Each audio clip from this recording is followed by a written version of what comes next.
Je suis arrivée en France il y a 25 ans et j'ai tout de suite travaillé dans le monde du design. J'ai été d'abord chez Persona, qui était un magasin phare de design des années 80. Donc j'ai côtoyé Arlette Pérez, qui était une pro dans ce domaine, et qui était d'ailleurs le deuxième magasin de contemporain à Paris, donc c'était quand même pas évident à l'époque.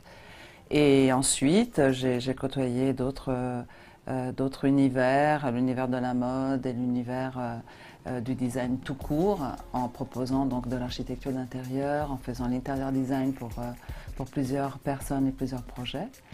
Et je suis arrivée à me dire que peut-être aujourd'hui je devrais un peu plus développer ce que j'avais en tête et ce que je voulais toujours faire, c'est-à-dire créer quelque chose pour les hommes. Tout simplement parce que mon père était ouvrier Dior dans les années 50, donc premier ouvrier Dior, et il a toujours adoré tout ce qui était matière, tout ce qui était travail sur le tissu, le textile, etc.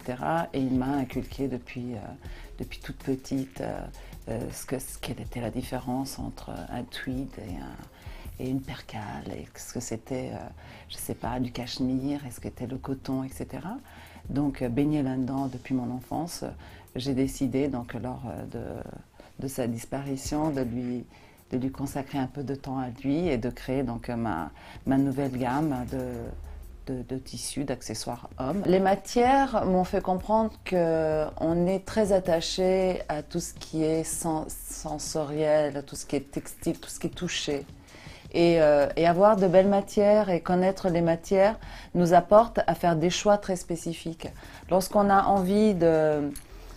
voit une belle matière, on a envie de la toucher, on a envie de se l'approprier.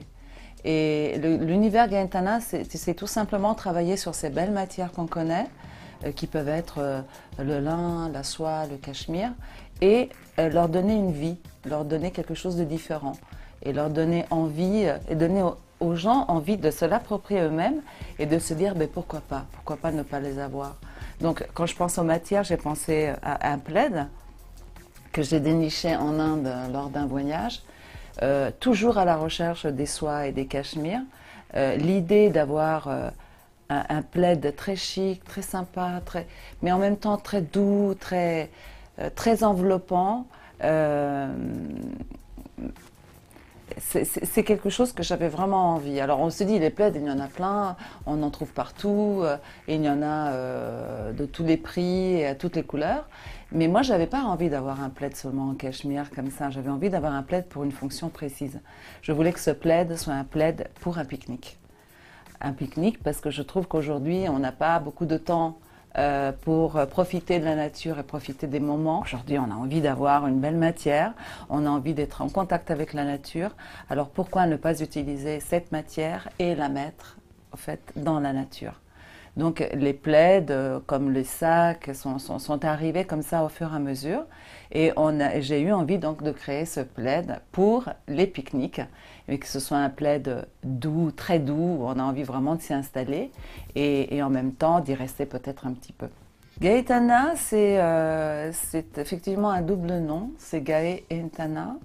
Gaë parce que c'est quelque chose qui me correspond, c'est le côté simple, en même temps très joyeux au fait de ma personnalité. Et Tana, c'est mon côté un peu plus rural, entre guillemets, c'est-à-dire quelque chose qui correspond à la terre, qui correspond bien sûr à ma terre. Donc c'est vraiment l'ensemble. Alors les deux sont importants.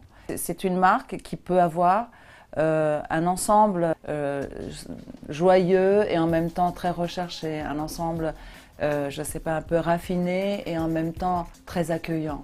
Donc c'est vraiment un mélange des deux. Donc c'est ça Gaëtana. C'est avoir un plaid, oui, peut-être pas pour mettre sur un canapé, peut-être le même plaid très doux, mais l'utiliser pour un pique-nique. Bon, si vraiment vous avez envie après le pique-nique de le mettre sur un lit, pourquoi pas. Mais l'idée, c'est pas toujours d'avoir quelque chose pour une fonction précise, mais de l'utiliser aussi en double fonction ou en triple fonction ou quand on en a envie.